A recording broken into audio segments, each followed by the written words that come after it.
The dragon is slayed, everybody. The Tampa Bay Lightning. Oh, look at Rich already there laughing. That's great. The Tampa Bay Lightning are no more. I've got a good one here for you, Rich. Lightning may have struck twice, but it did not strike thrice. Did not strike 3 times in the same place. It only struck twice because a literal avalanche came crashing down. Oh, wow. The Tampa Bay Lightning.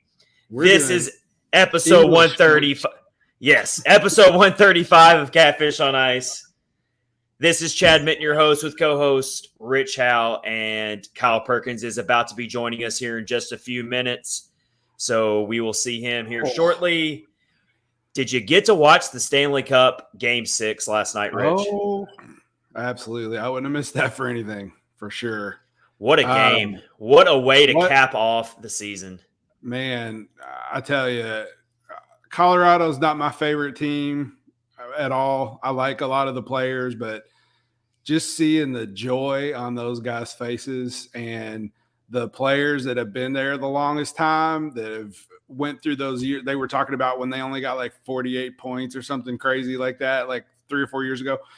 And just seeing the pure joy on those guys' faces was just, I mean, it's awesome. I mean, I don't even know any other way of describing it. It's just incredible. So it was pretty cool to see, even if you're not an Avalanche fan. You got to be a fan of something like that.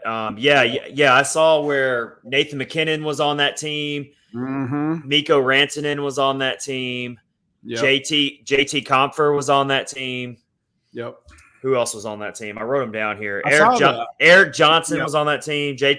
Gabriel Landeskog, Nathan McKinnon, Mikko Rantanen, and JT Compher were the 5 players on the team. Mike Twitter's in here. He said, Pred's now on the clock. We need a cup. Yes. Holy moly. So guess what, Rich? Tonight, I'm calling this the season 3 premiere of Catfish on Ice. It is a brand new season. It is. The old season's over with, so we're calling this season 3 premiere of Catfish on Ice. We are in a new season, just like the NHL is about to enter a brand new season. But once again, let's say our congratulations to the Colorado Avalanche. Their 3rd Stanley Cup in franchise history. Their first since 2001. Congrats. The best team definitely won it this year. Man. No one can be upset and think, oh, this team didn't deserve it. No, the Colorado Avalanche absolutely deserved it. Nope. They are. Yep, absolutely. And people are going to be talking about them as repeat champions next year, which we will be talking about later in this episode. We are going to do our way too soon top 10 NHL teams going into next season. The day after the season's over. Yeah, why waste any time? We'll go ahead and rank. We'll go ahead and rank them. We'll go ahead and take a stab at it and see what our top 10 is. We also got to get into this Philip Forsberg update here. The clock. You want to talk about the clock is ticking and the Preds are on the clock. David Poile is on the clock. Did you see the bombshell that came out earlier today? Oh yeah, absolutely. Yeah, for sure. I tweeted it out and I said that George Kittle is probably furious. Because, anytime the Predators put anything out on social media, he's like, why don't you re-sign Phil? Why don't you re-sign Phil? Did you re-sign Phil yet?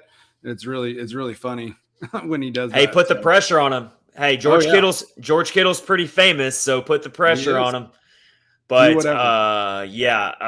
Frank Saravelli on the Daily Face-Off show said that apparently Philip Forsberg's demands aren't all that crazy.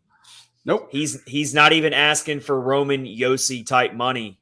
Forsberg's camp's not. We're talking probably in the low 8 million range. Why do we not have a deal done if that becomes true? How is this not done? This is front office malpractice by David Poile.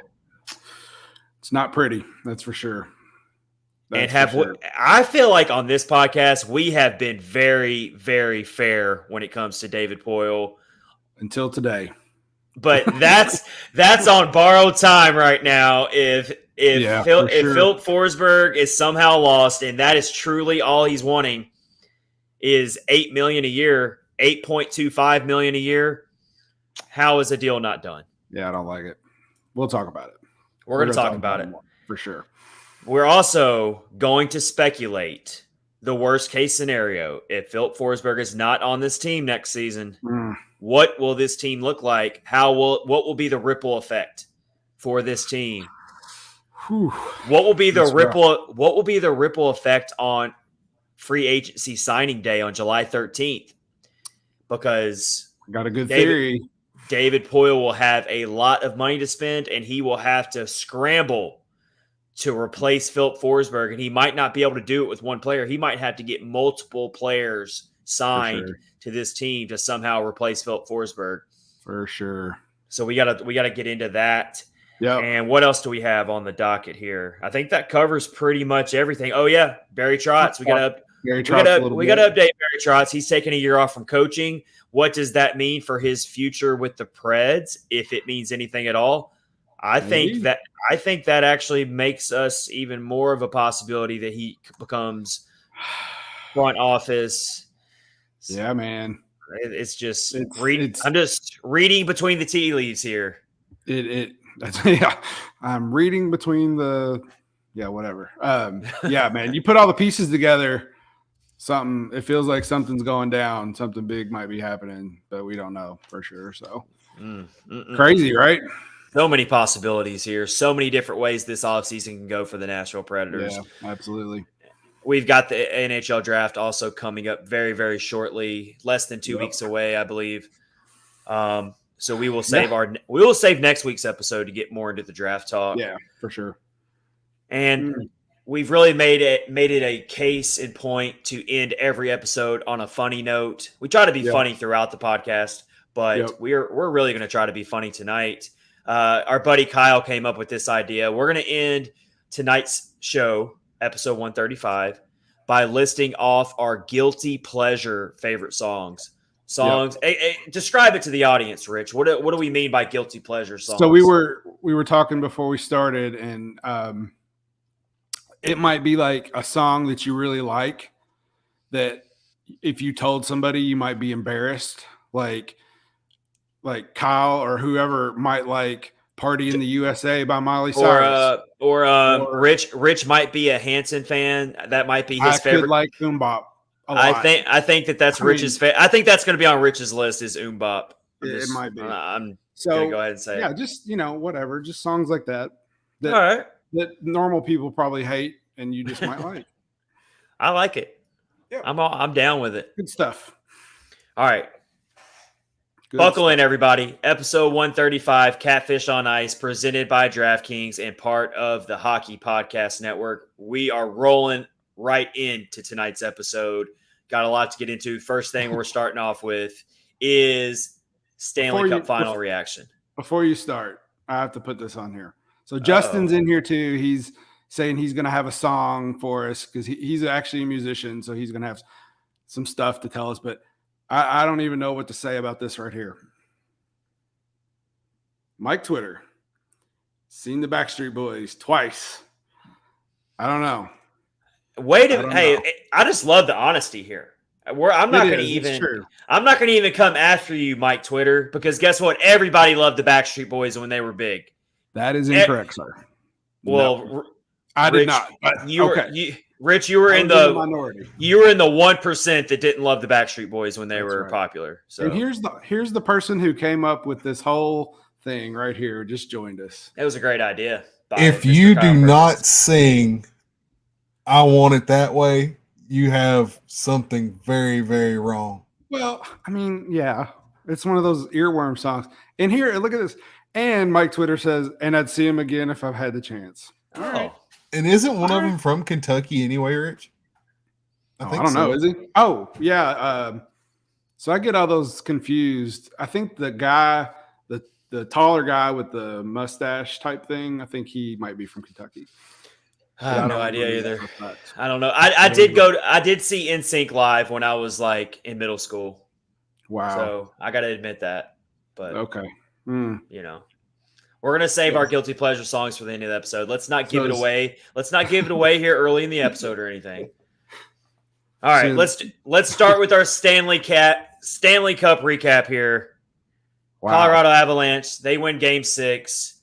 What a game. They completely shut down Tampa Bay defensively in the third period, suffocated them, didn't let them get anything. Tampa didn't even have a shot on goal in the first 10 minutes of that period.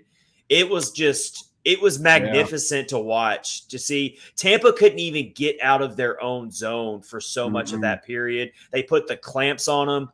It felt like Tampa was on the penalty kill for like the entire period. And then, even though it was 5-on-5.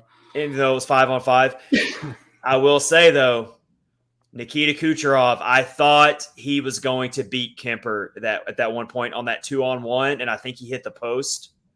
No, but, yes. But other than that, I mean, you saw more finger pointing when it comes to the officiating.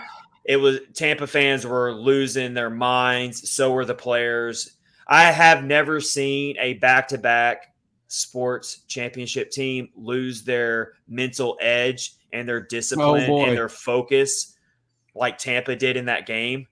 I just couldn't believe it. That's a really nice way to put that, losing their mental edge, because I saw it as a bunch of big babies is what it looked like to me, who got their toy taken away from them personally. But that's just me. I know there's a lot of people like Tampa. But what did you see, Kyle? First of all, what's up, Kyle? How you doing, man? I'm doing good. Happy to have you. Oh yeah. Yeah, I was a little tardy. I was dealing with youngins. So it's all right. You get three tardies per semester, and then it's detention for you. And this is a new semester, so yeah, this is season 3 premiere, Kyle. It's a new the last season's over with in hockey, so our season's over as well. It's starting a new season tonight on Catfish on Ice, season 3. Anyway. But what I saw was Colorado just outclassed everybody. Right. It was not even really close. It's kind of, I felt a little bit better whenever they were bodying, some of the other teams they played on their way to the cup. I feel a little bit better. But when they came and just basically manhandled Tampa that way, it's like, okay, we got swept by this team. Mm-hmm. I don't feel so bad about it now. No. Hey, we did though. We did feel bad about it though. I felt real bad. I stopped feeling bad about the sweep in the Western Conference Finals. When they were sweeping Edmonton is when I stopped feeling bad about it personally. Yeah. They only lost 4 games. 4 games. That is insane. There was a stat. I don't remember if y'all saw it.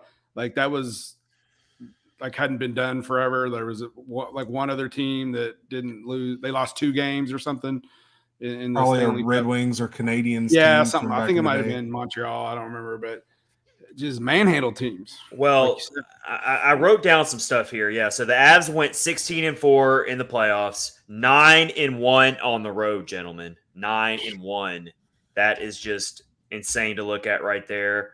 They had a bunch of come from behind wins as well, including one against the Preds in Game 4. If you want to go back and think about it, the Preds had a 3-2 lead in the third period to avoid the sweep, and Colorado scored like 8 minutes into the third period or something like that to tie it, and eventually they won Game 4 as well. But they had a bunch of come from behind wins, 10 comeback wins in these playoffs, which tied an NHL record. But you know what's really cool about the Avs, though? They truly are a quote-unquote rags to riches story. No pun intended, Rich. Oh, yeah, they were bad. They were epically bad. Yep. 48-point season. I did not realize they had that bad of a season. I didn't either. And not all that long ago. Like it was 2017, maybe. I think it was. I don't remember. 16 or 17. 16 or 17, yeah, for sure. 48 points. You know how hard it is to only get 48 points in a season? I mean, they're and you know what? That's got to make you feel a little bit better as a Preds fan today to see that you can go from being that bad to being that good if you have a front office that is making really smart decisions like the Avs have done since that 48-point season. They took care of their superstars like Nathan McKinnon, like Mikko Rantanen, like Gabriel Landeskog. They paid Cal McCarr like they should have. They take care of their superstars. They draft smart. They've made some really effective offseason additions and trades, including Nazem Kadri. I mean, they've just made so many smart moves. If you go back and look at all the different decisions they've made since Joe Sakic took over in the front office, and then he goes and gets Jared Bednar as head coach. Yep. Stayed loyal to Jared Bednar. Did you see where 48-point season? I saw another really cool stat involving Jared Bednar. He is the first coach ever to win a championship as a coach in the EHL, the AHL, and the NHL. I did see that. Going all the way back to 2009, he won a championship in the EHL. 2016, he won a championship in the AHL, and now 2022 NHL. So that's pretty cool there. First coach to do that in all three leagues. And then on the other flip side of it, Corey Perry becomes the first NHL player to lose 3 straight finals for 3 different teams. He loses 2 years in a row on different teams to the Tampa Bay Lightning, goes and joins the Tampa Bay Lightning, and then loses with that team that beat him 2 years in a row. Can you imagine? I wouldn't even let him on the airplane to fly home. He's already said – hey, he's a bust, pal. He's already sent his resume in to the Colorado Avalanche. I promise you that. The Ducks need to sign him back because then it's just not going to matter. Right, exactly. Yeah.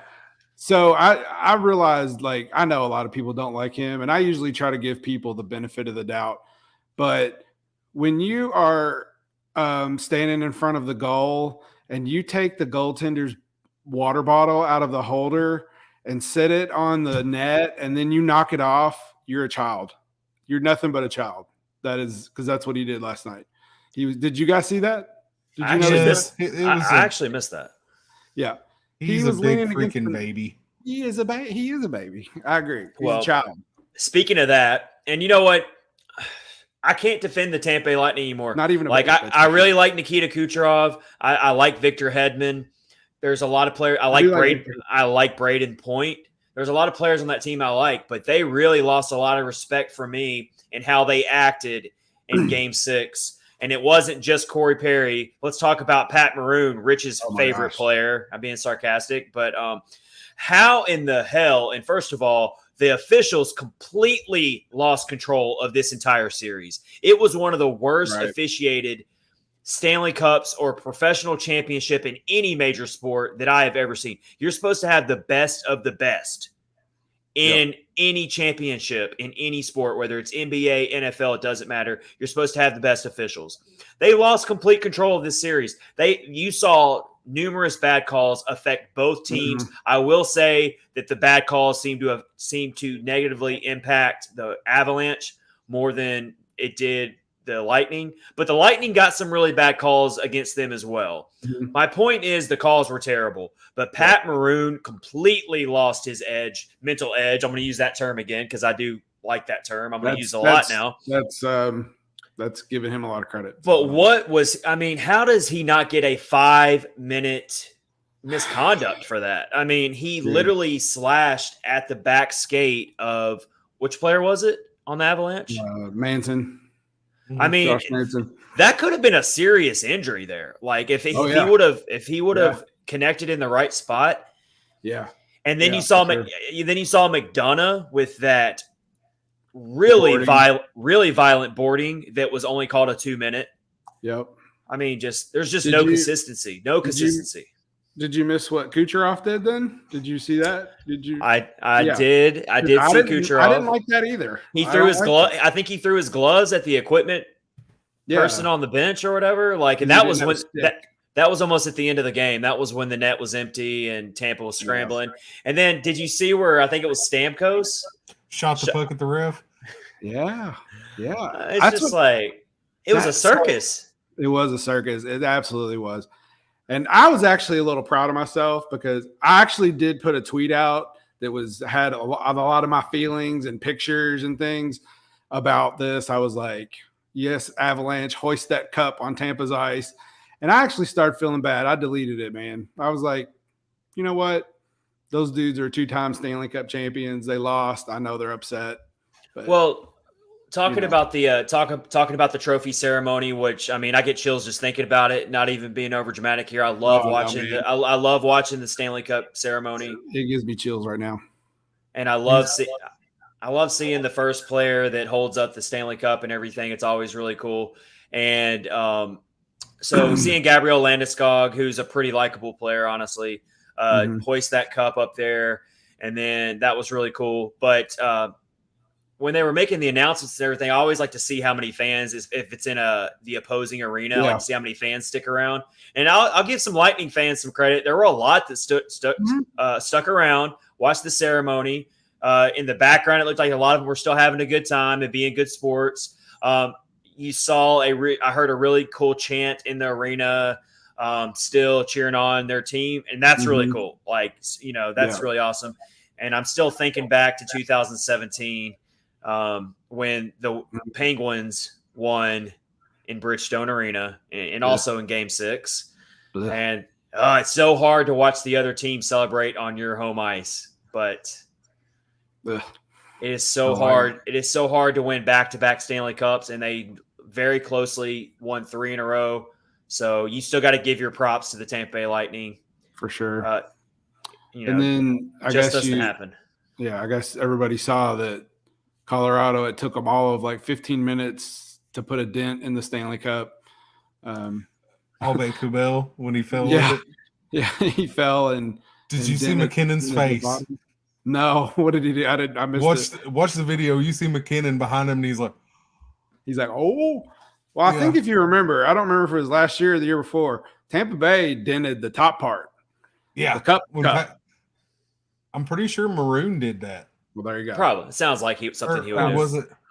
I don't it was either Maroon or Killorn, one or the other. Yeah, but I mean, they'll fix it. That cup's been through worse than that. I mean, it survived Ovi. It can survive about anything. Right? The month of Ovi. Yeah. I mean, people eat food out of it. I read somewhere it got left in a cab one time. I mean, just all sorts of things. It's Matthew Joseph ate poutine out of it. Yep. I remember seeing that. Yep. Copious amounts of beer and Phil Kessel's hot dogs. People put their babies in it. I've seen pictures of that. They put their baby in the cup and take a picture. It's all sorts of stuff. Anyway, I hope it gets cleaned really well. That's let's hope. Cale Makar. I mean, they're hockey players. Come on, they're not worried about sanitation. No. Cale Makar wins the Conn Smythe. Pretty much we saw that coming. I mean, the guy was he really, really took it to another level this season, and it just absolutely he reached the pinnacle in these playoffs. If you weren't going to give it to him, then you would have given it to Nathan McKinnon probably. But MoneyPuck.com put out a really cool. They ranked all their goalies over the entire playoffs. And how about Connor Ingram coming in 9th place out of all their lists? Igor Shesterkin was their top-ranked goalie. Andre Vasilevsky was 2nd.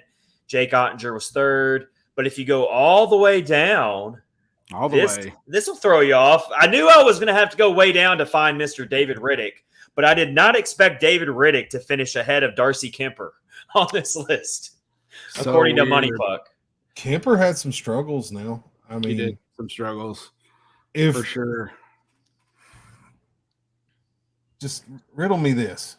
If Colorado goes out and signs, say, Jack Campbell, game over. What kind of monster? Why? We don't even need to play the season next year if they do that.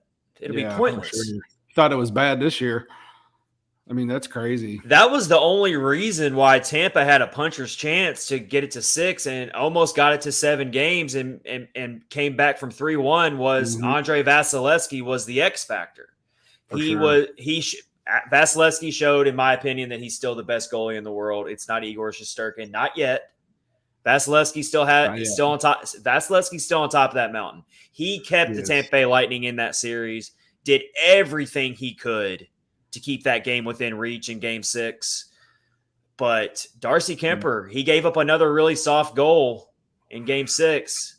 It was off a Colorado turnover in their own zone, but still, Kemper gave up some softies in this series, whereas Vasilevsky we already know how it feels to get berated by the Colorado Avalanche. Just ask our guy Connor Ingram. But, yeah, for sure. But Vasilevsky did what he could. And if there's anyone who can steal a series away from Colorado, it's definitely Andre Vasilevsky. He did everything he could, but it's just not enough. That's how potent Colorado is. You just saw it so clear how it was really what was really big about Game 6, though, was Colorado leaned on their defense this time around. They reminded everyone they're not just an offensive juggernaut. They're actually a really damn good defensive team as well. Yeah, for sure. They definitely showed that. Speaking of Darcy Kemper, man, like I'm kind of happy for that dude because he was in Arizona and we know what could have happened if he would have wound up staying in Arizona. And look at him now, man. He's a Stanley Cup champion, albeit he did struggle. And I did find it a little weird when they were talking, the ceremony, they really didn't make much mention of Francouz, the backup goaltender. That dude played amazing when he had to. I think they left a little bit off there. You're right. I agree with that. And when Kemper was out, I remember that guy playing really well. He played really well in Game 3 against the Preds. Yeah. Think about it in Game 3 when Kemper goes out in that game and Francouz comes in. Let's say that he's just completely unprepared and not ready, and the Preds put a few goals past him or whatever. He gives a couple weak goals by, and somehow the Preds steal Game 3 and it's a 2-1 series. I mean, it changes a lot. Yeah, Francouz played a big role in this, and he shouldn't be overlooked. Yeah, for sure. Early odds are already out next season for Stanley Cup favorites. Of course, Colorado is 4-1. Tampa Lightning's 15-2. They're the top two, as you would expect. You've got 3 teams who have the third best odds to win the Stanley Cup next year. You guys want to take a guess who those 3 teams are? I'm going to say one of them is New York Rangers. You're close, but not correct. Okay. I'll give you a hint. Okay. All 3 teams are Eastern Conference teams. Oh, is Florida one of them? Florida's definitely one of them. It's not. Toronto's not one of them, is it? Toronto is one of them. Is it really? That's yes. So weird. That is so weird. And the other one is the Carolina Hurricanes. Oh, okay. Yeah, I guess that makes sense. The Preds are way, way back at 50-1. Imagine that. But do you see who's in front of them? Yes, I see Winnipeg. I see Washington. I see the Islanders. I see the Los Angeles Kings, the Dallas Stars, the Buffalo Sabres, the Detroit Red Wings. I must be looking at a different sports book. They're all going to be different. Yeah. But the one I'm looking at, the Buffalo Sabres are still pretty far back. Which one are you looking at right now, Kyle? It has the Sabres ahead of PointsBet. Okay. That's really surprising to put Buffalo ahead of Nashville. Dang. Well, I think it's because of all this Forsberg stuff. Nobody knows what's going on. It's hurting them. It's got to be hurting. We're about to get into that here. Also, talk about Nazem Kadri. He told us what he was thinking, right? He basically – did you see the quote he had? That was great. About basically you can all kiss my ass or whatever. Oh, did he? Okay. How he said something to do with people who said he was a problem for any team that would sign him. Yeah. And then he also someone shared a tweet that Kadri sent out back in June of 2016. All it said was one day with a period, which was probably referencing one day I'll win a Stanley Cup. Yeah. I will give him credit. Like, he's really seemed to clean up his act this year. And I don't know if I'm assuming it's on purpose because everybody hates him. But he's really played a lot different than he had in the past, which is good. I think he gained a lot of new fans this year. Yeah, I think he was very fun to watch in these playoffs and scored some really clutch goals for the Avalanche. All right, so once again, big congrats to the Colorado Avalanche.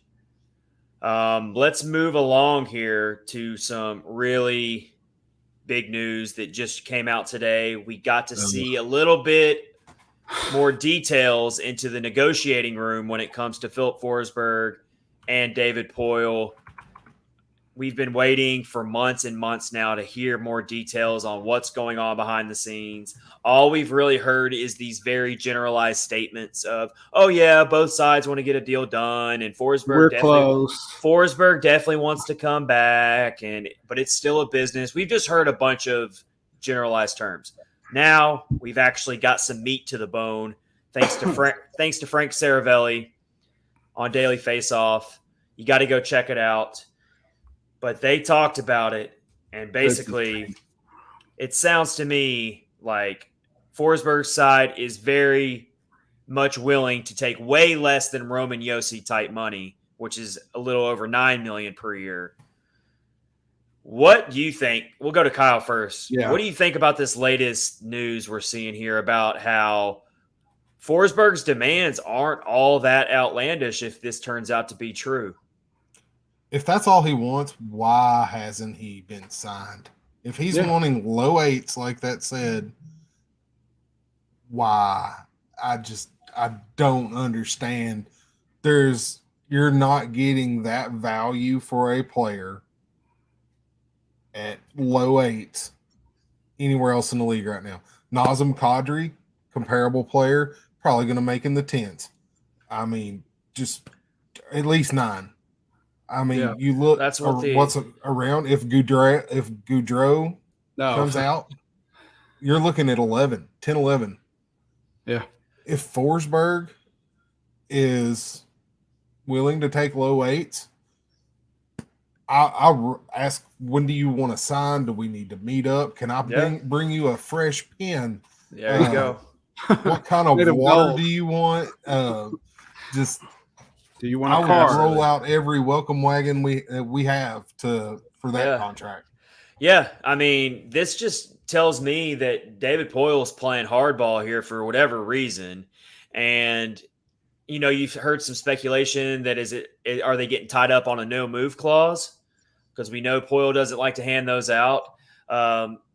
Is that what's holding everything up? Does Forsberg want more protection in that, to where he's not going to be just shipped off out of nowhere halfway through this contract or something like that?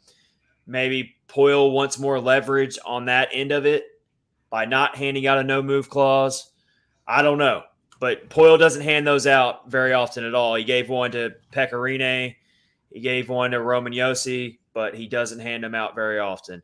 So I don't know. That's all I can really understand from it. But I will say that if something happens here and Poile loses Forsberg, then I don't see how he's kept as general manager. It will be one of the biggest gaffes I've ever seen from a general manager in hockey if he lets this get away. And what kind of reputation do you send to future potential free agents out there if these numbers are correct, what Forsberg is asking for? It's a very team-friendly asking price. Very fair asking price. The market suggests that's a very fair asking price. What kind of message does that send to future free agents, including free agents in this current offseason? Why would someone want to come sign here long term if they see what this front office, how they treated their all-time leading goal scorer? I mean, I wouldn't want to come play here if I was a free agent. You're thinking the exact same thing I was going to say. Like, Poile is making things very – either he's going to be leaving soon, next year or something, I don't know, but he is making things very difficult for himself and for the organization, because it's exactly like you said. You want to try to entice somebody like DeBrincat or Pasternak or, you know, Kyle mentioned Nazem Kadri, you know, Johnny Gaudreau. Why would they want to do that? Why would they want to come here when they can go somewhere else? Like, Pasternak could stay in Boston. You know, everybody there loves him. You know, he can pretty much write his own ticket. Like, he's just – David Poile is just making things hard on himself. And we were talking a little bit before you came on, Kyle. We were like, the patience is where – like, we've usually are been very fair. Very fair with David Poile. That is a good way to put it. And that is running out pretty quickly. Unless there's something we don't know. There might be something we don't know too, but So I want to ask you guys this. After seeing this news from Frank Saravelli and kind of get some details, do you feel more confident that Poyle's going to cave in and they're going to get a deal done? Maybe maybe a day before free agency opens, maybe at the last hour, they will get something figured out. We've seen it happen to other teams before, where they finally get the free agent signed before that player hits free agency, like right the day before it's happened. So I actually feel, as angry as this report makes me that this hasn't already been figured out by now, if that's all he's asking for, I actually feel slightly more confident that David Poile is going to cave in.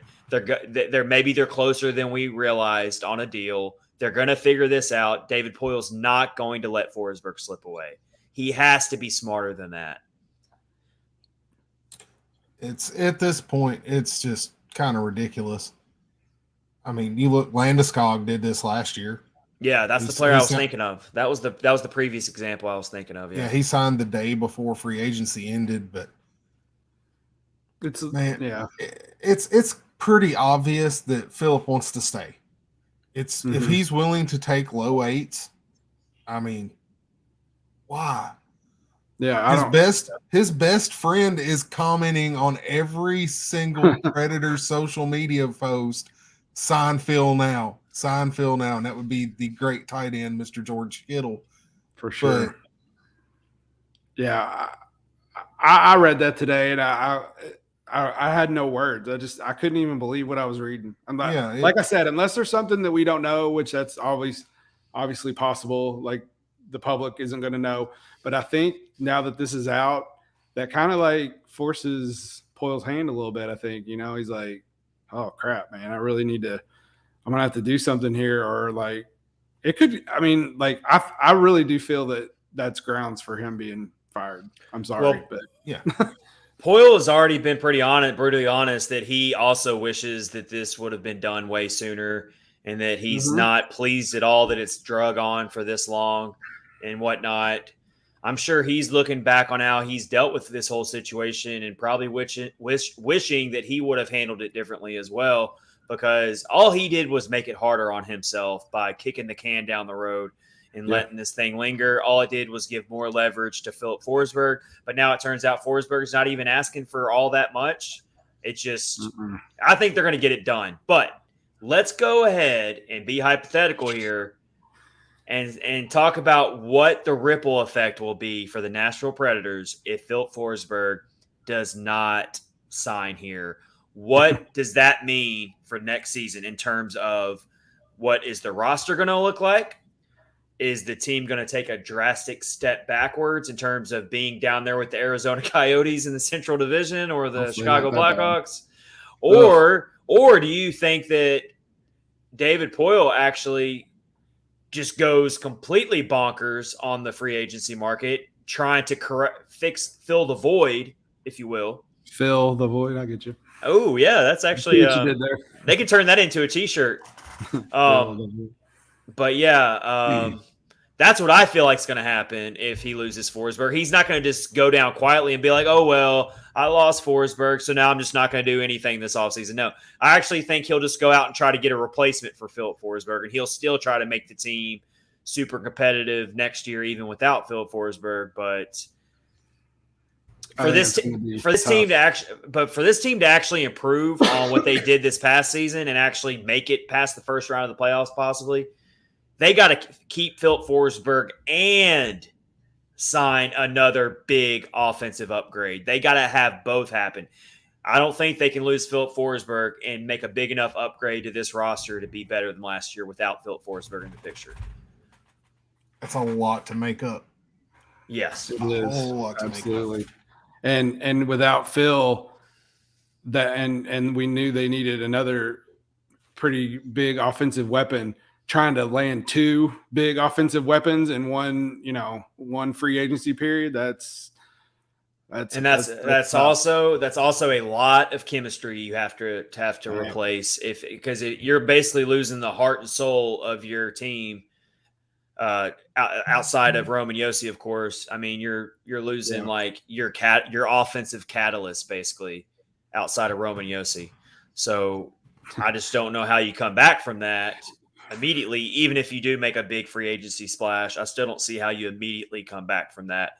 So I think that the Preds will take a massive step backward without Philip Forsberg.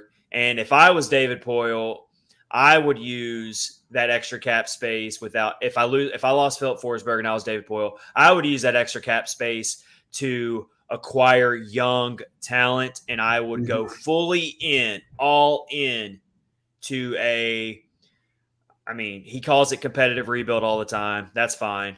But I would go ahead and accept the fact that we are going to be a very, very, very young and raw team next year.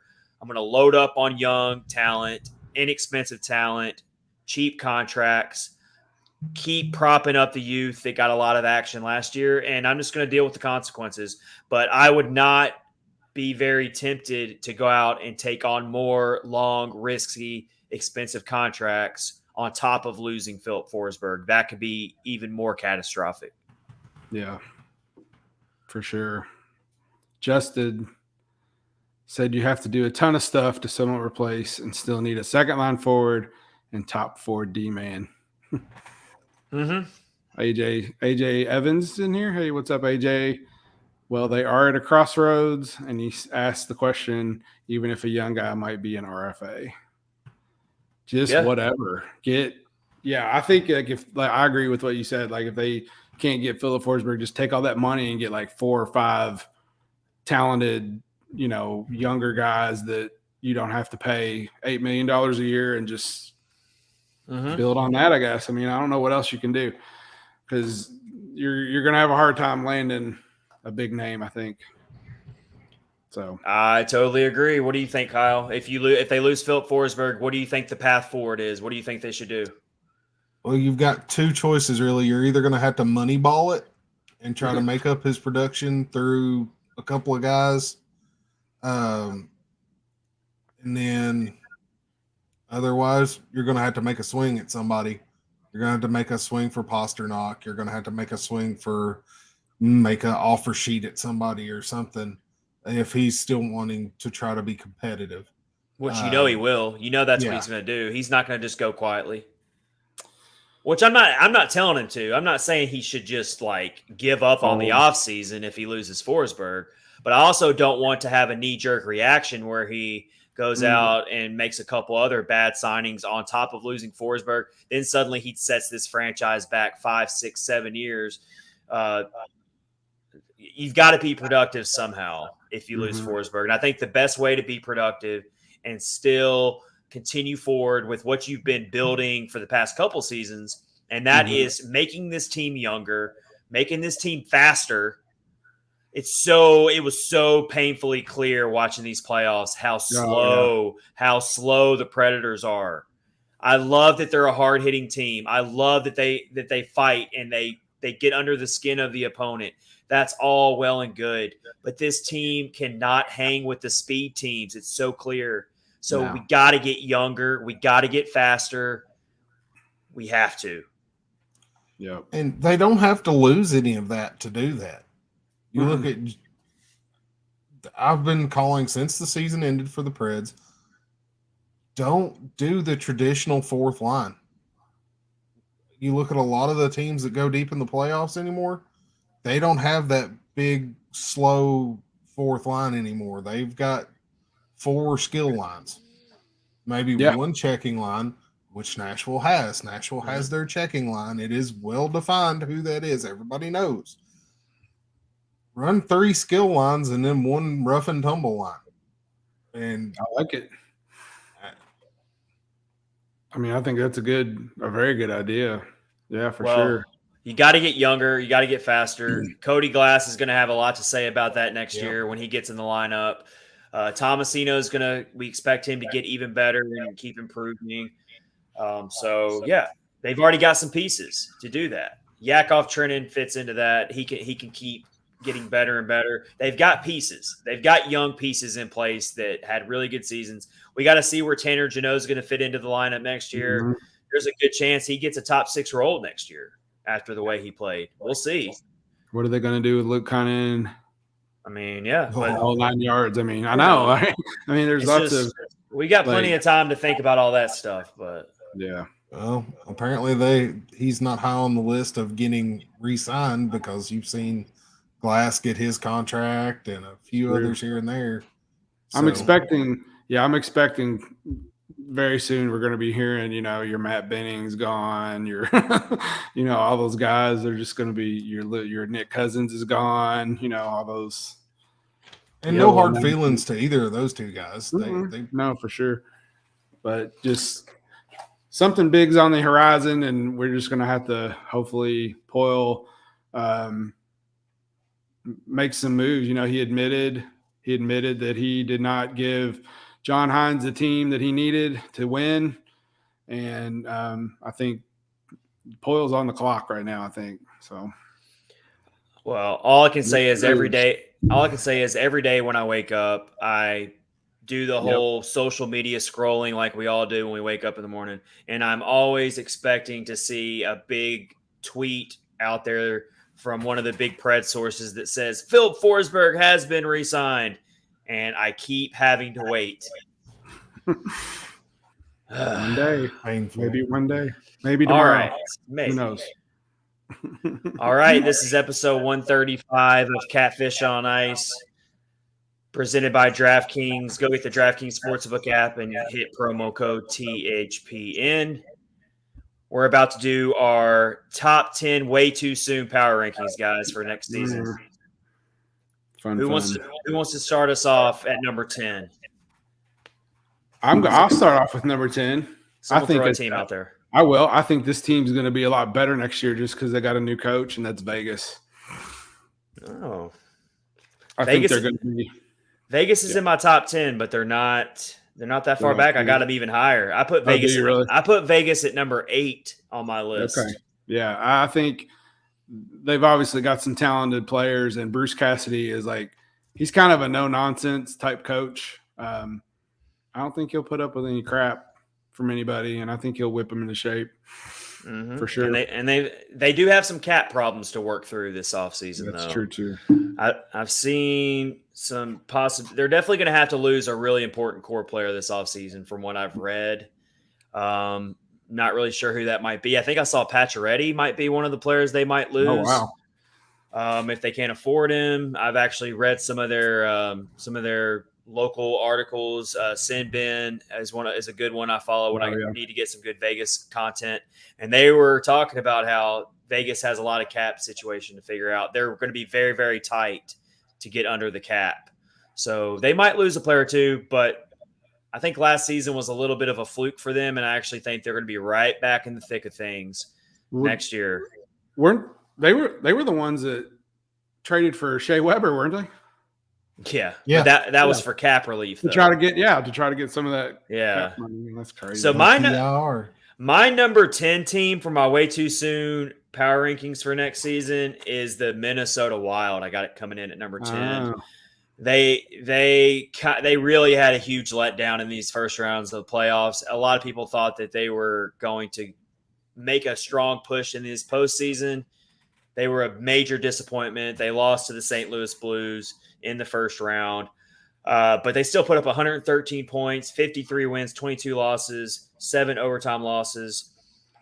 But most of their core team is going to be back next season. Mm.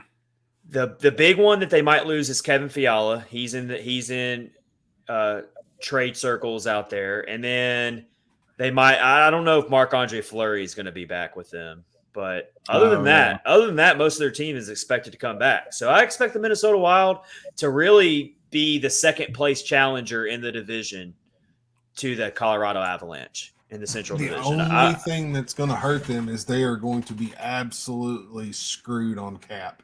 Oh, that's right. Because both of those buyouts are going to hit them this coming season. That's right. I forgot about that for sure. But they're still a very highly offensively skilled team. Oh, yeah. Cam Talbot is a very underrated goaltender, in my opinion, in this league. He's a very strong goaltender. So I got them at number 10. Who's your number 10 team, Kyle, if you're going to throw one out there? I'm going to go with the Blues. All right. I included them as well. They were number 9 on mine. They'll still be good, but I think they're going to slip a little bit farther. Huso played really well from them this year, and he's gone. Yeah, that's what I heard. I heard that as well. So you're going to have to depend on Bennington to be consistent all year, and I don't think he's that kind of guy. Let's compare him to like Nick Foles in the NFL. Nick Foles came in and won that Super Bowl, just like Bennington came in and won that Stanley Cup. There at the end of the season, didn't have to do the grind of the whole regular season. It's true. Yeah, I don't really trust Jordan Bennington. I don't. I don't think he's the guy for all year. I really don't. He's one of those goaltenders. His stock shot way up, and everyone thought he was the next great young goaltender. Almost kind of like how we're foaming at the mouth over Igor Shesterkin now. A lot of people were putting Jordan Bennington in that same type of category when he first came onto the scene when the Blues won that Stanley Cup. But they're definitely going to be major players in the Central Division. But I actually don't have the St. Louis Blues in my top 10, believe it or not. Oh, really? My number 9 team is the Toronto Maple Leafs. I have them on mine. I mean, eventually it's going to happen, right? Sooner or later, they got to get over the first round hump, right? I mean, it's got to happen sooner or later. I mean, you look at their roster and it's just like, how is this team not able to get out of the first round? It is it's comical. It's very comical, but I do really feel bad for their fans because that is such a passionate fan base. But I mean, they literally had the Tampa Bay Lightning on the ropes in the first round. Sure. They could have knocked them out in Game 6. Yeah, it's just, but they're going to be back. And they came out swinging. They're going to be back. They're going to be back next year, though. They're going to be back next year. They'll still be a great regular season team. They're going to pile up the points. I'm sure they'll be pushing for a President's Trophy, even possibly. They'll be back next year. They're going to be good next year. So I got them at number 9. Yeah, that's a good one. I got them down there as well, and mainly for the reason of they're losing their goalie most likely. So Jack Campbell, yeah. They got to figure that out. So let's get to number 8. I already said I have number 8, the Vegas Golden Knights. Who's y'all's number 8? I put Edmonton. I think they're another one that's just, it was unfortunate. All these good teams, it was unfortunate that they had to go up against the Colorado Avalanche. Like nobody stood a chance against those guys, but hey, you are getting no sympathy from me for any team that lost to the Colorado Avalanche. No sympathy from me. I mean, it's crazy. The teams that, great teams that they just decimated. Edmonton has to get a goalie before anyone's going to take them serious as far as Mike Smith forever. Mike Smith's going to be 50 and still be in net. I don't know how old he is now. How old is he now? Like 41 or something? 41 or 42. Yeah, we're going to be 8 years from now, and Mike Smith's going to be the backup goaltender for the Preds or something. I don't know. Something ridiculous. I don't even want to hear that. But, yeah, that's a good point. Yeah, they definitely need to get a goaltender. For sure. That's one of those teams where if they could check that major box of having a goaltender,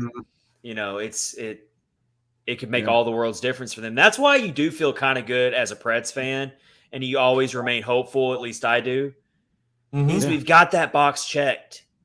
We've got UC Saros. We got to figure out a way to build around that. But at least we've got that very difficult box checked off. Yep. We don't have a 41-year-old goaltender. Did you say who was your number 8? Who is your number 8, Kyle? I had the Wild there. Okay, there you go. So aforementioned regions. We're all kind of in the same ballpark here with our first 3. Yeah. We're all kind of pretty close to each other. Okay, let me go to number 7. My number 7 team is the Calgary Flames.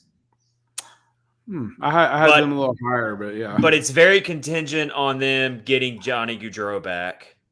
Yeah, for sure. But I do think here's the thing about Calgary. They're a better version of the Preds. Like they're a highly skilled version of the Preds. They play very similar, but they just have more offensive talent and more superstar scoring players. But I just think of them the same way in a sense of for them to get to that next level of being a legitimate Stanley Cup contender, they need to prove a little bit more to me. But once again, that's another team that has that box checked off of having a great goaltender. with Markstrom. So, they're another team that's going to be right there in the thick of things in the Western Conference. So I'll put them at number 7. Yeah. I put Carolina at number 7, which normally whoa. Yeah. Well, I'm not. They're that far That's back. who I've got there too. Wow. I'll get there. Wow. So they dumped, they got Freddie Anderson and he got hurt, but he also got hurt when he was in Toronto and didn't play in the playoffs. I think they might be losing a couple of people. I think there was some talk about they might be getting rid of Trocheck and some other guys. I think Niederreiter is on there as well. Yeah, that might have been another one. Yeah, which some people have mentioned Niederreiter and Preds targets, like as far as a good target for the Preds. I've seen Trocheck. I've actually seen Trocheck mentioned with the Preds as well. I actually wouldn't mind that. I don't think. Yeah, I don't know, but both both very good players. But I just think, they're obviously an awesome team and they're so fast, but they just can't get over that, that hump or whatever. So number 7. Wow. They are just like Toronto. They are an excellent regular season team. There you go. That's the long and short of it. They just can't. Rich already brought up the Edmonton Oilers in his top 10. Where'd you have the Oilers, Rich? 8? I did 8, yeah. I've got the Oilers at number 6. We already kind of talked about them. I do have them a little bit. I do have them a little bit higher than you guys, but my main reason is, But if they didn't run into the Colorado Avalanche, then you know what? They probably are the second best team in the Western Conference this past year, at least if you're going off the playoffs. And even though they got swept, they did actually play the Avalanche pretty tight for a couple of those games. It wasn't like they were just blowouts every game. Yeah. But I think they're a Stanley Cup winning quality type of team. They're just missing that one piece of goaltender. If they can figure out a way to get a goaltender, I don't know who they would look for this offseason or who they can get, or if they're in the market for a goalie this offseason. I'm sure they are. Yeah. Then you better watch out. They're right up there with Colorado. They just got to answer that goaltender question. So I still got them at number 6. I still got a lot of respect for them. I wonder if they're going to keep Evander Kane. That's one player I don't have respect for. But until he got suspended, he was actually playing pretty well. If you look at his, I know nobody likes him, but he had a lot of playoff goals. He scored a lot for them in the playoffs. He did. Yeah, for sure. All right, who's at number 6 for you guys? Go ahead, Kyle. I'm gonna take the Vegas Golden Knights. Oh, there you go. A lot of unknowns coming in there. Can they stay healthy? Can they get under the cap? New coach. I really like their coach. I think Cassidy's a great hire for them. Probably bring a little. Yeah. I think he'll bring a lot of system and calm to that team. So I think that could bode really well for them. For sure. But I put them sort of in the middle of the list because they can go either way. They could go. They could be one of your top tier teams, or they could be one of the teams that's like, oh man, they should be a lot better than they are, like they were this year. Yeah. I think out of all the coaches that they stuck in the big mixing bowl and picked up, they just move them to different teams. He would definitely be like the top one out of all of them that I would want. And I'm not just saying that because I'm a Boston fan. He's a really good coach. He's really good. He just kind of, I don't know. Something just didn't gel right in Boston, but he still, they got to the Stanley Cup final. I think Vegas is going to go the other direction next season as well. They're definitely going to be a playoff team again. They barely missed the playoffs this year. They're going to be back. They've got too much talent. They've got. I think they made a huge upgrade at head coach with Cassidy. They've still got the talent. Mark Stone. Is a big one. And then you're expecting Jack Eichel to he'll be back, right? What's his contract look like? Yeah, he'll be back. I think he's still got several more years. Yeah, so I think they'll be back. They'll be good. All right. The reason why they're in their spot they're in. Yeah. Number 5. Let's get into my top 5 here. I'm gonna list them off real quick. Let's just do we'll each run through our top 5s here. Yep. Let me run through my top 5. All right. Number 5, I got the Florida Panthers. They'll be back. And they were talking about another regular season team that chokes in the playoffs. We're just sensing a recurring theme here with a lot of these Eastern Conference teams. You're about to see a really heavy lean towards the Eastern Conference in my top 5 here. For sure. Number 4, I got the New York Rangers. I could see the New York Rangers winning a Stanley Cup next year. I really do. They showed me something this past playoffs. I know they fell apart. Maybe they just weren't quite ready for that big moment against Tampa. But with Igor Shesterkin in net and with that kid line that's so fun to watch, and they're the perfect example of a very young team that's going to keep getting better and better. Mm-hmm. And they showed at these past playoffs that they're just maybe a season or 2 away. Watch for them to be major, major players for the Stanley Cup next year. Number 3, I put the Tampa Bay Lightning. I didn't put them at number 2. I think they're still going to be good next year, but I think their reign of terror is officially over. Let's hope. I can only hope. Number 2, I got a team that you guys just blatantly disrespected. I got the Carolina Hurricanes at number 2. Man, I really do. Yeah, I'm sorry. Golly. I think they're the Eastern Conference version of the Avalanche. They're not quite as good as the Avalanche because they don't have a Nathan McKinnon, but they've got some superstars. They got some really good players. And you're right, they might lose a couple role players, but I don't know. I'm taking a stab at it. I know that's kind of a bold I know that's a little bit of a bold hot take, but I've got Carolina at number 2, and then obviously I have the Colorado Avalanche at number 1. Yeah. There you go. That's my way too early top 10. All right, top 5 from you, Rich. All right, so I had Calgary at number 5, and then I put Florida at number 4. I don't know. They're kind of weird team. Played really well. And then just like hey everybody, here's my number 4 team, the Florida Panthers, the 4th best team in the league, but they're weird. They're weird. I mean, it's just weird. Like they played so well, and then they just came out and played horrible. They went like they didn't score a power play goal till like the 30th one or something. I don't remember what it was. No, it was something like that. So number 3, I have the Rangers. I really like them. I did hear today though that there was talk about maybe trying to get rid of Artemi Panarin. They weren't happy with his playoff numbers, his production. They would be crazy to do that. I know. I agree. It's kind of weird, but I read it somewhere on Twitter. So, and then number 2 is Tampa Bay. Hopefully their reign of terror is coming to an end, but they are, regardless of what happened, and my dislike for them, they're still an awesome team. So, and then Colorado, obviously, number 1. All right. Big boys. Top 5 for you, Kyle. Number 5, I'm going to go with I just went blank. The Nashville Predators. Nashville Predators at number 5. Did you already say Calgary? No, I haven't said Calgary. Florida. Florida fired their coach for some reason.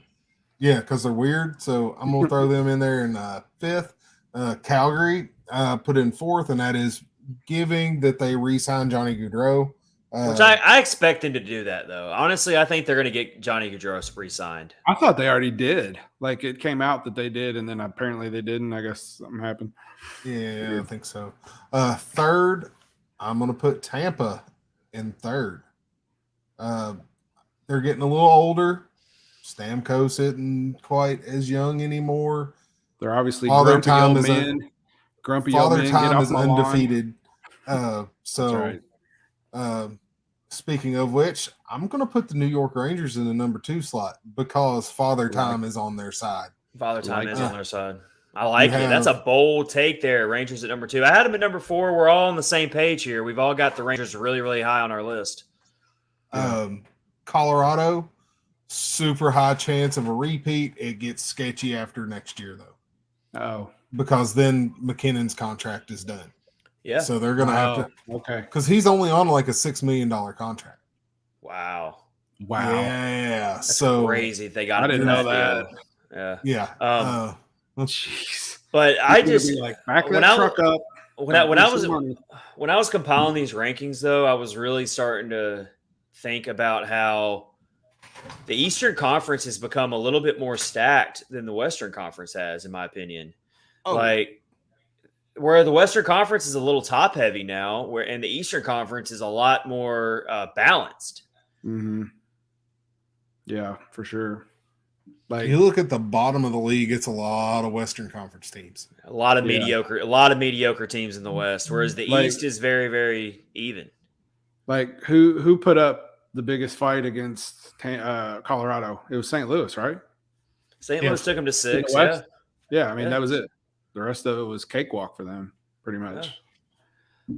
Seemed like sure. Yeah. I mean, all right, real quick to end this exercise, give us let's each say just ballpark, where would we rank the Predators right now if we were going to rank all 32 teams? Ballpark, where would we put the Predators? I'll start. I would put the Predators around 20. 18 to 20, I think it's fair to put them somewhere in that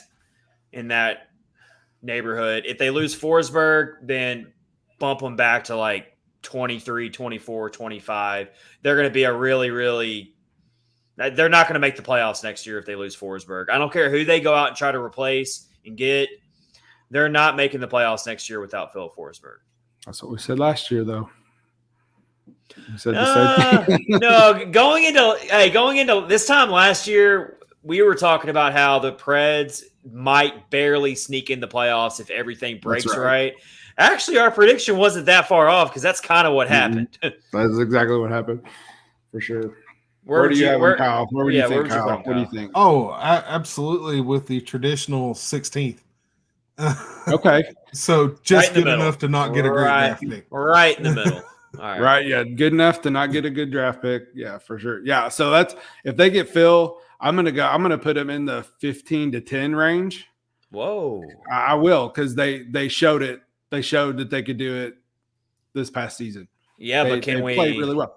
But can we count on all of these players having career years again like they just did, though? That's what has me kind of freaked out. If they have 3/4 of those career years, but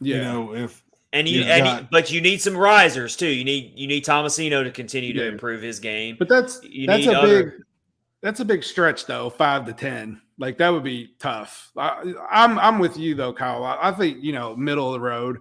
You obviously, if they don't get Forsberg, I'm going to go like you said, Chad. It'll be 20 or worse. So yeah. I mean, it's unfortunate, but all right. This is episode 135 of Catfish on Ice. Tweet the show at Catfish Ice on Twitter. Let us know what your top 10 power rankings would be right now. Where would you put the Predators? Let us know what you're thinking about Philip Forsberg. We've already gotten some really good comments on YouTube tonight, so thanks for those comments from all of our friends that listen and watch the show. We appreciate you. Again, this is Catfish on Ice, Hockey Podcast Network, DraftKings. Go get the DraftKings Sportsbook app. We'll have a brand new offer for you later this week from DraftKings. Now that the Stanley Cup Finals over with, we will have to send you a new offer on the DraftKings Sportsbook using our promo code THPN. So stay tuned for that. We'll be sure to tweet it out to you, and it'll be also inserted into this episode later on. For sure. Justin had a real good quick question. How does Tampa perform if Point wasn't injured? That's the question I've had all series. He would have made a difference. I don't know enough of a difference to actually win the series, but he would have made a difference, I think. They definitely could have used him. They could have definitely used him in Game 6. Yes, that's what I was going to say.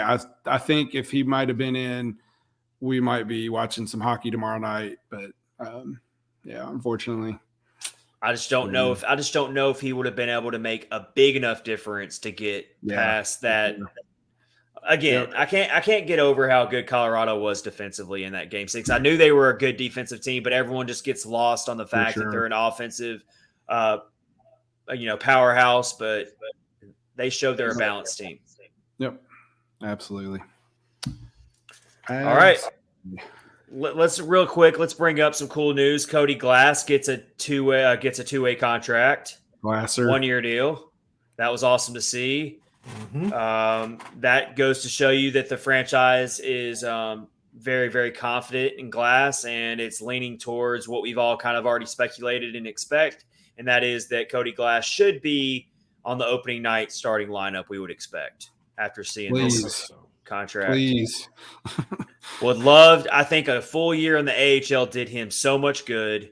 on a really good Admirals team. I'm sure Kyle can expand on this better than I can, but he had such a great year in the AHL, and now we're hoping that he can even possibly provide some second power play unit help. Because as much as the Preds power play did improve last year, it's very, very predicated on the fact that the top power play unit had so much success. You need that second power play unit to get figured out. Hopefully, Cody Glass is the person for that. I like it. Cody got a lot of his confidence back this year. The kid was beat down when he got to Nashville. I mean, you look at his career path so far, he was this exceptionally talented youngster, comes into a team that is really not gave a crap about developing anybody. I mean, let's be honest. Who has Vegas brought up through their system? Name one player they've brought up through their system. You're absolutely right. Exactly. You saw and you see what they do to someone like Marc-Andre Fleury. Yeah. So, they obviously don't care much about. So he was beat down from having awful injury and everything else and no playing time. And then back and forth between Vegas and Henderson, and just, he spent this whole year in Milwaukee, and he was the guy. He was the guy in Milwaukee. He was playing with confidence.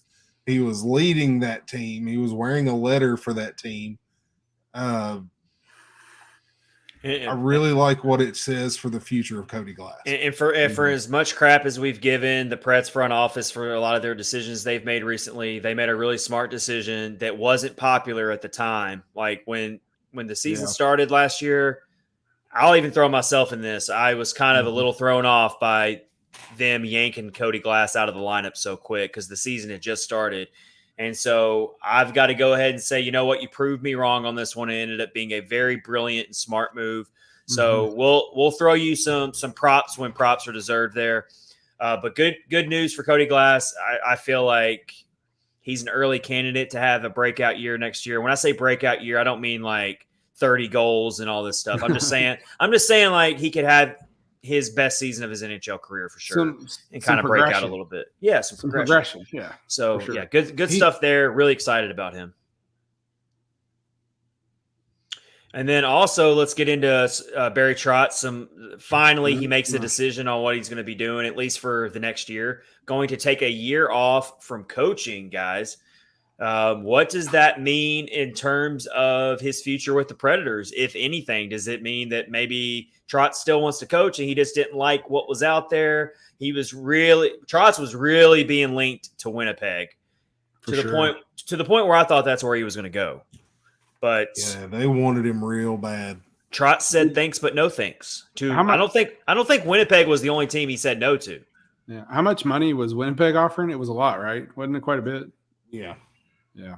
I don't remember what it was, but But as far I think it's a matter of when, not if, Barry Trotz will eventually reunite with the Predators in a management role. Maybe not general manager, but maybe a consultant or something to do with the front office. Eventually it's going to happen, I feel like. He loves this organization too much. He loves Nashville. He's a big part of the community. He still is. And eventually, I think it's more likely than not that he will eventually rejoin the Predators in some type of a front office role. Probably not in the next 2 years, but with this new ownership coming in, I could see the new owner. I could see Bill Haslam, the new owner, when he eventually starts pulling the strings and becomes the majority owner. I could see him making a strong sales pitch to pluck Barry Trotz into a front office role. Yeah. I agree. And I think it would be awesome to get him back. The new owner, man, like if you listen to the little sound clips when he was interviewed, he sure did say all the right things. He's a politician. Well, that's true. I forgot about that part. But man, like I've seen Herb Fritz once. I've never heard him speak. I saw him at Pecorine's when they retired his number. That's the only time I've ever seen him. But this dude, he's saying good stuff, and hopefully, like, it's not just politician speak. We kind of talked about it in the last episode when we first reacted to all this news, but it bears repeating. The previous ownership group, which was like spread across 16 different owners, they were very, very out of touch with the actual fan base, and as far as, you know, getting out there and talking to the fan base and getting into the hockey side of things. They just were very, very. It was hard to even see them. You didn't even really know what was going on. Now, a lot's about to change with Bill Haslam as the owner. He's already shown us really quick that he's going to be a very vocal owner. Right. He's going to be in the news a lot. He's going to be in the media a lot. And to bring it back around, refreshing. Hopefully, he can get Barry Trott into some kind of role with the Predators. Like, hopefully, he's going to make some changes and get some stuff done, and we'll see some new faces and fresh perspective, hopefully. But I'm happy for Barry Trotz that he's going to take a year off from hockey. I have so much respect for the man. He's such a good person. He's a philanthropist. He does so much work in the community. I want to see him take a year off. He was done wrong by the New York Islanders in a lot of ways. I mean, and the Capitals, really. And the Capitals, yeah. But I want to see him go to the place he wants to go. Good on him. Good on him to not just jump at the first coaching job that was offered to him. Yep. I mean, that goes to show you that his head's in the right place. And he even – I think I saw a quote where he basically said, you know, look, I just want to take a year off. I want to focus on my family. I want to focus on some personal things. I got a lot of respect for someone who puts family first. So good for him. Good for Barry. Barry, please come back to us when you're ready. Please. We'll give you a nice office wherever you want. Yeah. I mean, he did just buy another house, just like Aaron Rodgers bought a house in Nashville. It's confirmed just the same way. There you go. Yeah. Trotz out of the coaching blender for a year.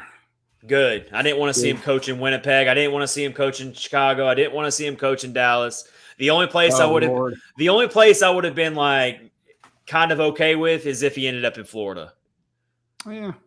That would have been okay with me, but I don't want to see him coach in some of these Central Division teams. I would have not been happy about that. You didn't want him in Chicago? No.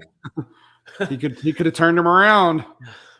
Maybe. In fact, Kyle, you brought it up in a previous episode talking about Barry Trotz. You were talking about how that organization needs a positive figure like Barry Trotz, but sure. I definitely didn't want to see Barry Trotz having to coach the Blackhawks. That would have been very strange for me to look at.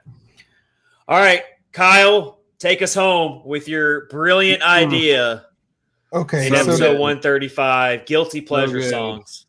So, I was thinking of things we could do to end this episode, and one thing that I always kind of laugh about is those songs that are your guilty pleasure songs.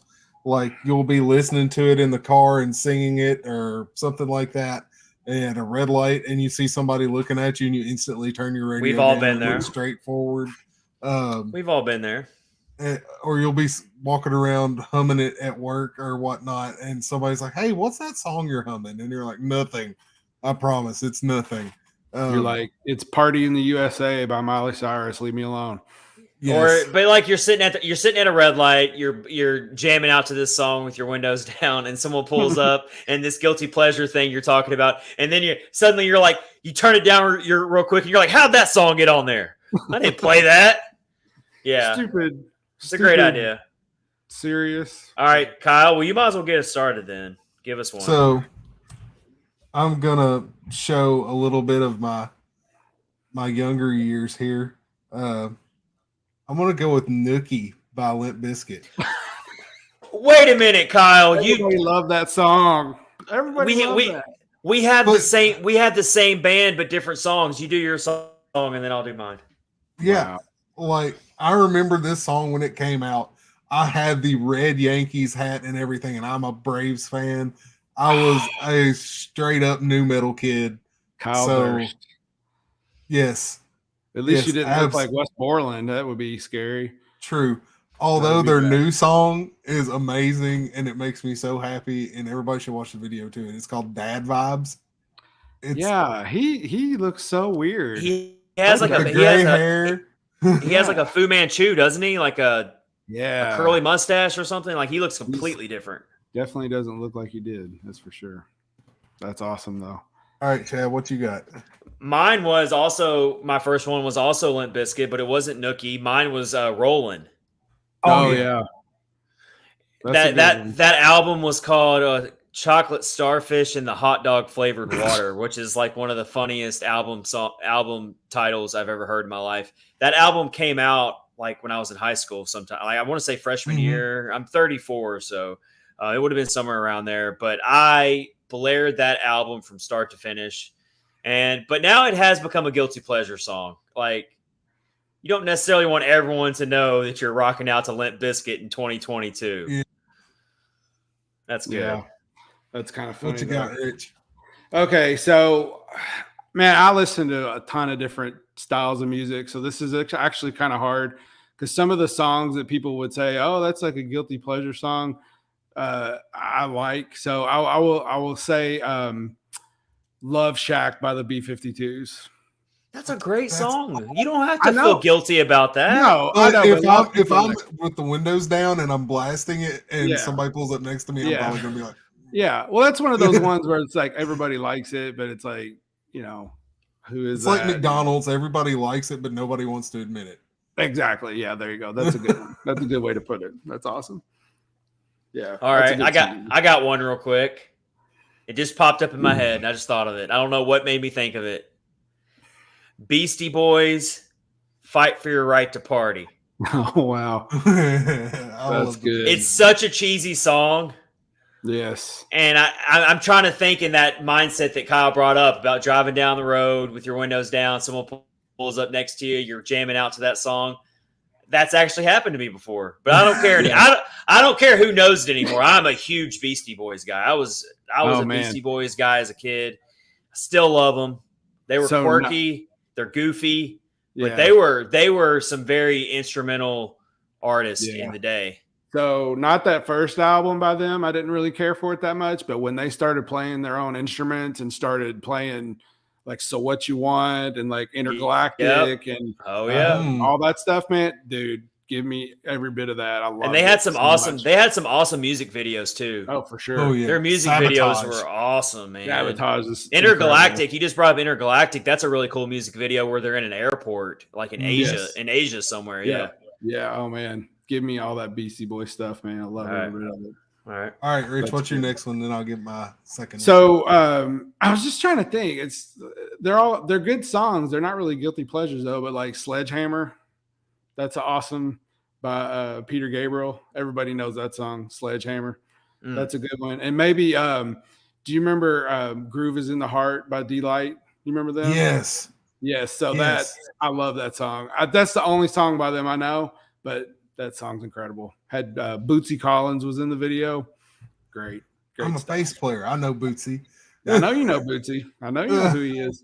So my second one, I've actually not at my current job, but my former job.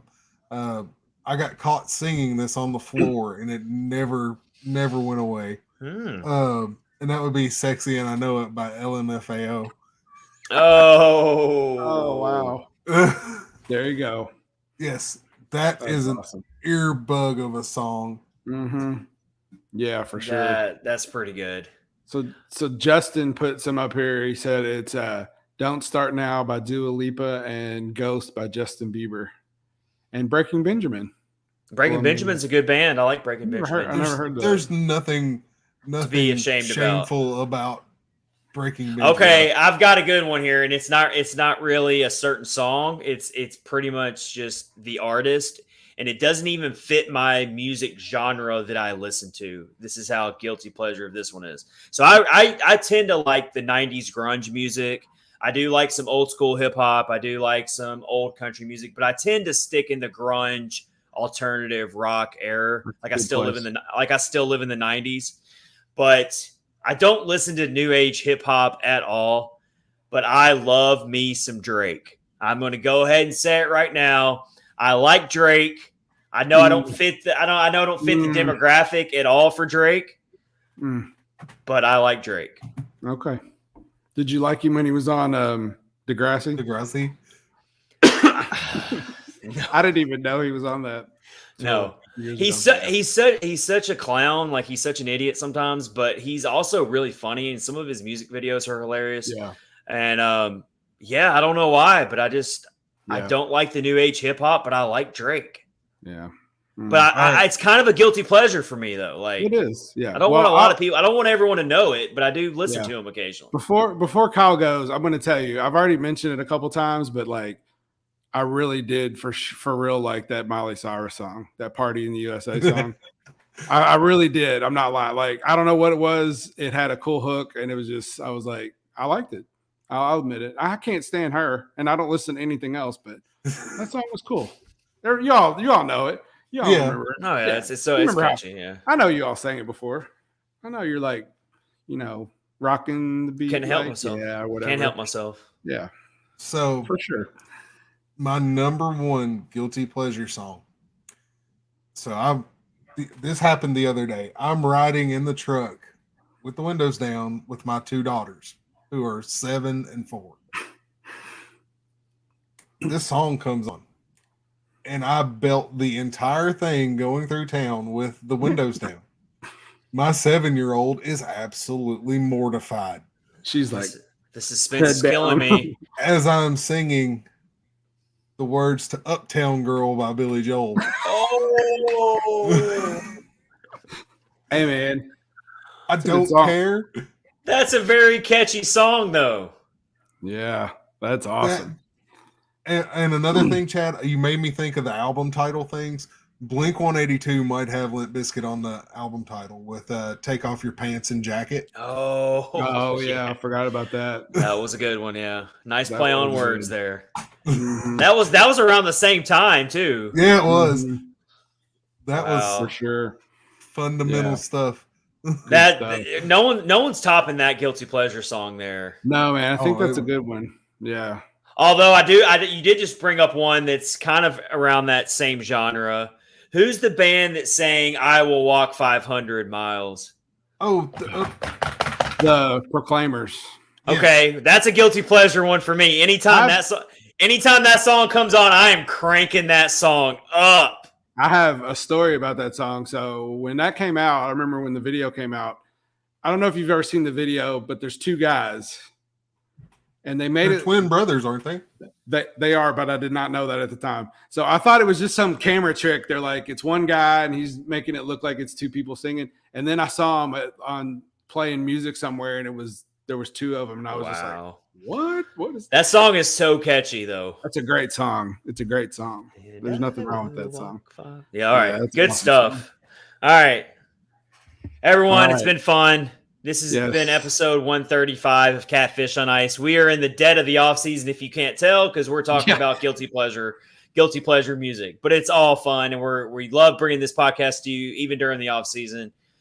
We will see you next week, because guess what? It's going to be time to talk about the NHL draft. We are going to dive fully into NHL draft coverage, who the Preds should take, some big prospects, all that good stuff. Can't wait to get into that. We're going to do a full episode on the NHL draft next week. Stay tuned for that.